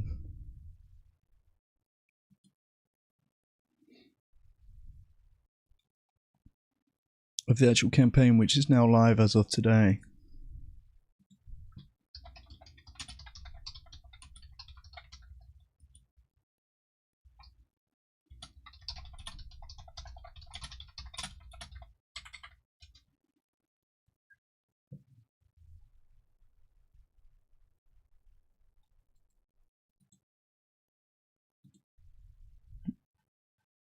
This is the same thing we just saw.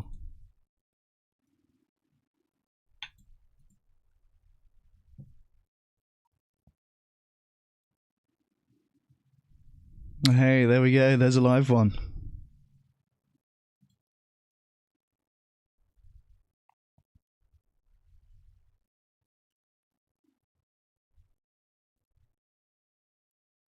I wonder if we can find any more photos of this campaign live.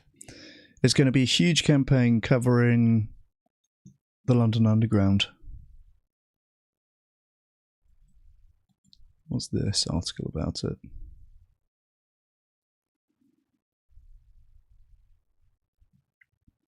Today, 20th of April, marks the official launch of Project Slingshot's bold new campaign, End Factory Farming, Don't Buy It.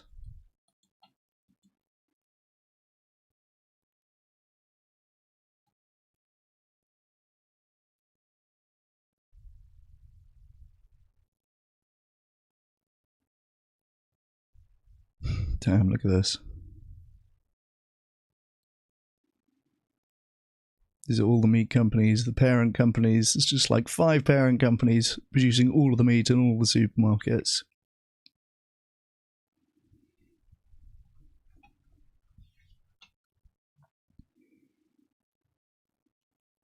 I want to see some more of the images of the...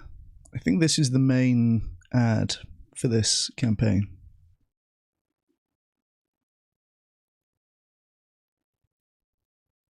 Who's funding this? Good question. Is the same guy, so the guy that we just saw posting about on LinkedIn is one of the co-founders of Veganuary. So they're well connected to some funders in the animal movement that are funding this work.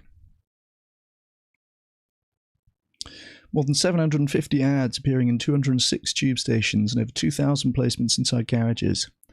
Campaign is designed to confront millions of commuters with a message group says has been deliberately obscured. Project Slingshot argues that factory farming hasn't merely grown over the past half-century, it has come to dominate the global food system, with over 90% of farmed animals now raised in intensive conditions. At the heart of the campaign is a simple premise. Most people are unaware of how their food is produced, and if they did know, they might make different choices. Rather than telling the public what to eat, Project Slingshot says its mission is to turn the lights on by exposing practices typically hidden from view. One of the campaign's central focuses is the widespread use of CO2 gas chambers to slaughter pigs in the UK. High-profile supporters include Diane Morgan, Dr. Amir Khan and Jen Brister feature in the ads, each challenging the industry's claim that such methods are humane. Their shared conclusion, "I don't buy it," forms the campaign's defining call to action.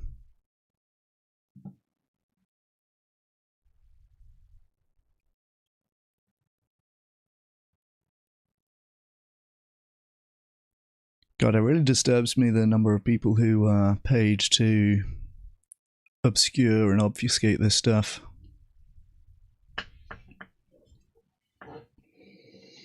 Project Slingshot positions itself as a narrative pressure engine, drawing inspiration from historic public health campaigns that shifted social norms around tobacco and drink driving. Its broader goal is ambitious: to make factory farming socially and politically unacceptable, and ultimately to end the practice by 2040. Backed by a global team of creatives, investigators and campaigners, the initiative plans to expand beyond the UK, building momentum through sustained high-visibility drumbeats of information. As the campaign goes live, its message is clear. The system persists not because it works, but because it remains unseen. Project Slingshot's challenge to the public is equally clear. If you knew the truth, would you still buy it? Let's have a look at their YouTube channel now.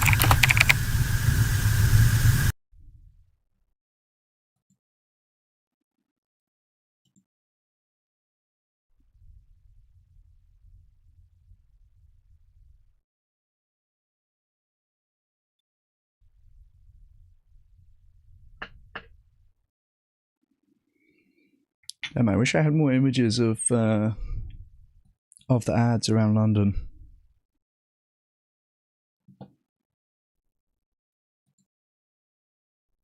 Oh look, there's one that was. This is posted 3 days ago. MorrisseyCentral.com, the London Underground. So some of these have come online before today.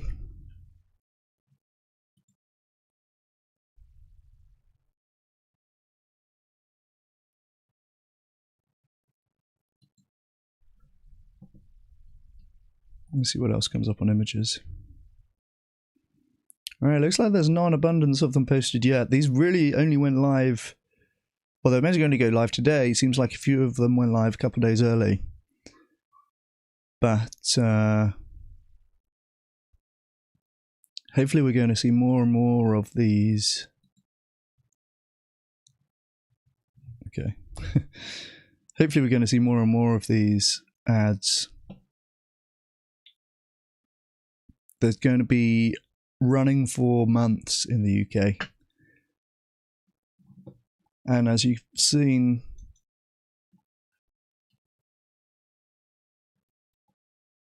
some of them are pretty powerful images.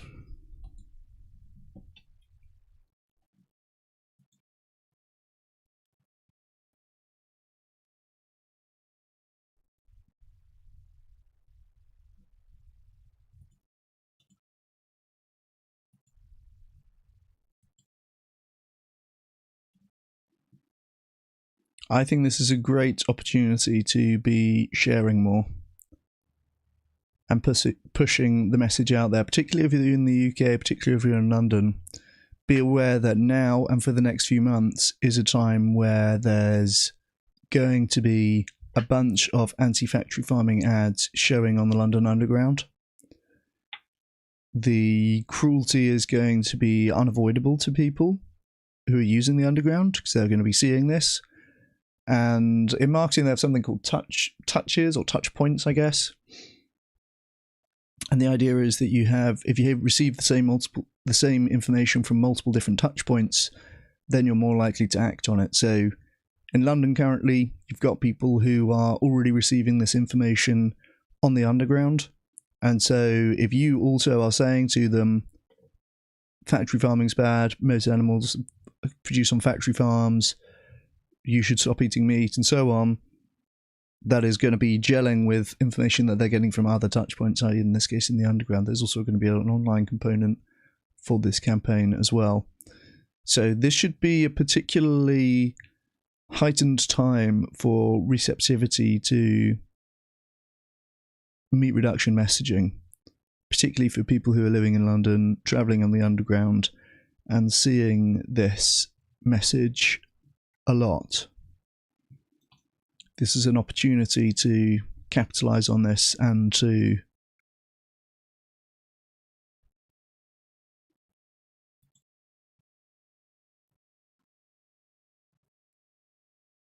this is the last campaign, I see. An opportunity to capitalize on this and to make real progress. I was hoping to see more photographed examples of this tomorrow already, but I'm sure we're going to see them coming through as the campaign picks up steam.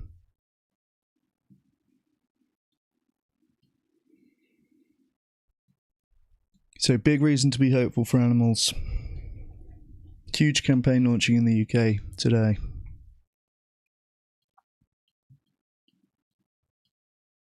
And we'll see the kind of impact that this has on meat consumption, but also, yeah, as I've said, the social license for factory farms to operate.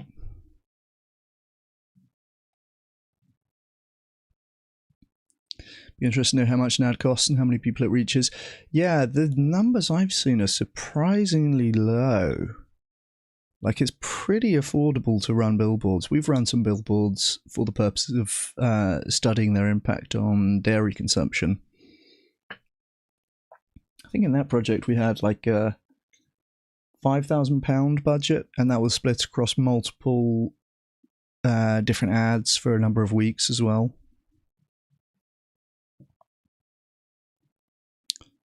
But yeah, the cheap end, if you want to sponsor like one billboard or place one billboard or ad, it's like a few £100. It's not as much as you might think. Get the feeling a disproportionate number of stand-ups are vegan. A campaign featuring a number of them would add to the feeling consensus, you see what I mean? Yeah, that's an interesting point. That does seem to be the case. A lot of comedians who seem to be vegan. You have to be a certain level of smart to be a comedian, I guess.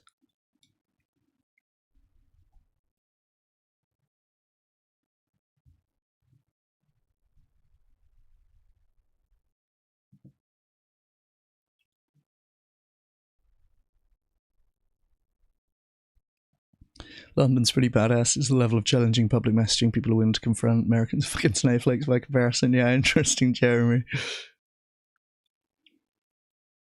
Yeah, I mean, I think the putting the grim reality in front of people in a way that's very difficult for them to avoid is a very important part of this. This level of literacy in an ad reminds me of US magazines from the 70s.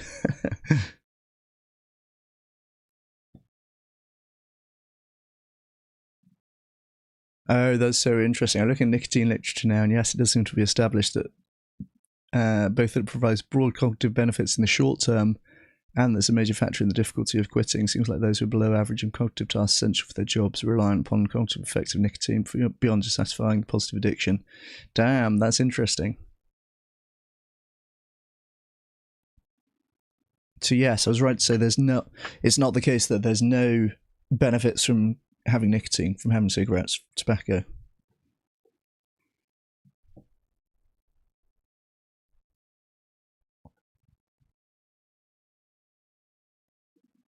But obviously, on balance,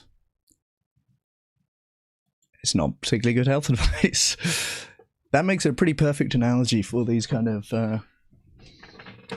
conversations, hey, where it's like, well, there are some benefits of consuming meat. Okay, there's some benefits of consuming tobacco, but that's not going to be a good advisable thing to do for one's health overall.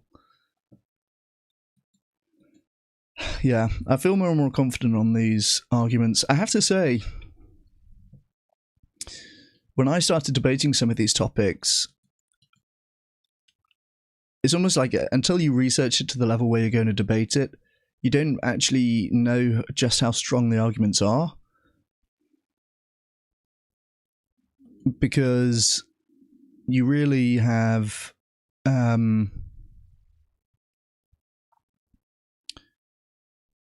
it's my sense that, okay, probably the vegans are like exaggerating some of the health arguments in favor of veganism. I have not found that to be the case. When you look into the actual evidence, it really is the case that plant-based diets are associated with better health outcomes, and it really is the case that there's no better evidence on the other side that's used to counter that in a meaningful way. It's just this low-level evolution, though, kind of arguments. So, yeah, the environmental case is very easy to make. The ethical case, I think, is very easy to make. The health argument, I've always assumed, is where it's a bit more difficult, but No, the health arguments against consuming meat are like pretty strong.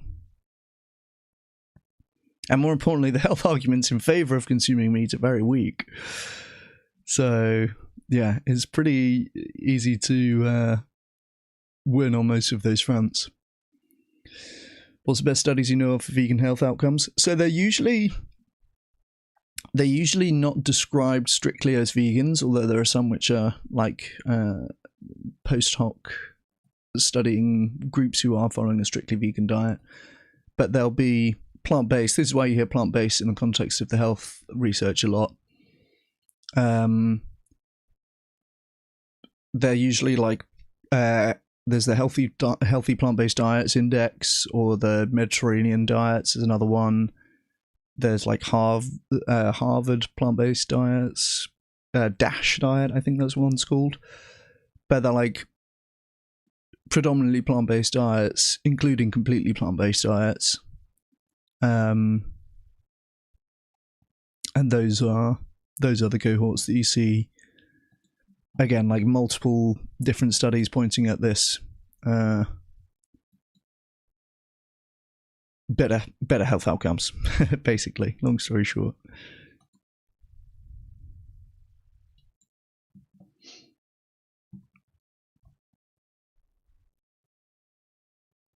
Oh, but I have a bunch of them, John specifically, I have a bunch of them for, was it the Todd Thurman debate that I got these together for?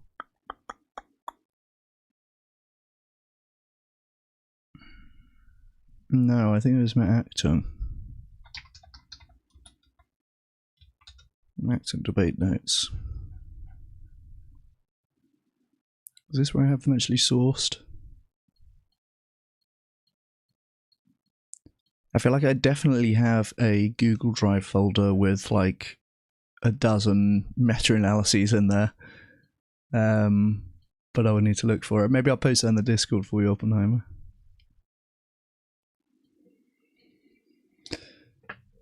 But yeah, that was a good... I enjoyed that interview because it was good clip optimizing. I did the full screen view here so that we've got the high quality vid for the vertical clipping. And of course I knew all the statements in advance, so I could rattle off the talking points quite efficiently. Which is good.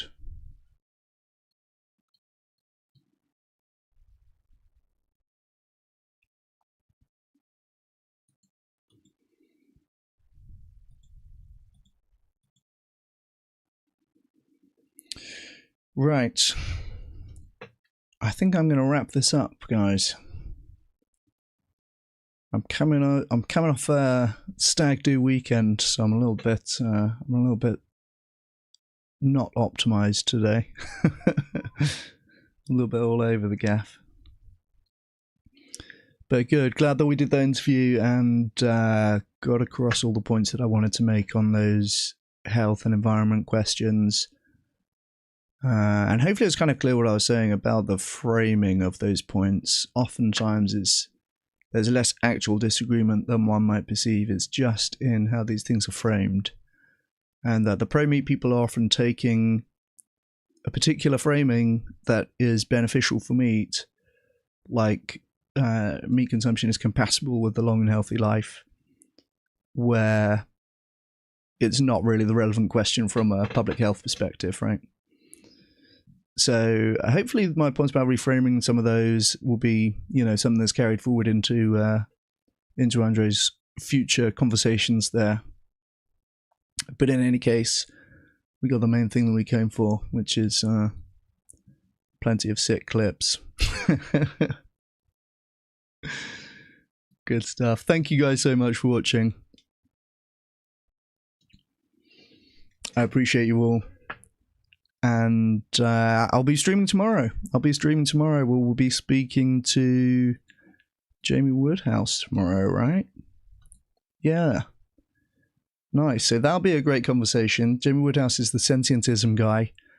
So I'll be speaking to him tomorrow.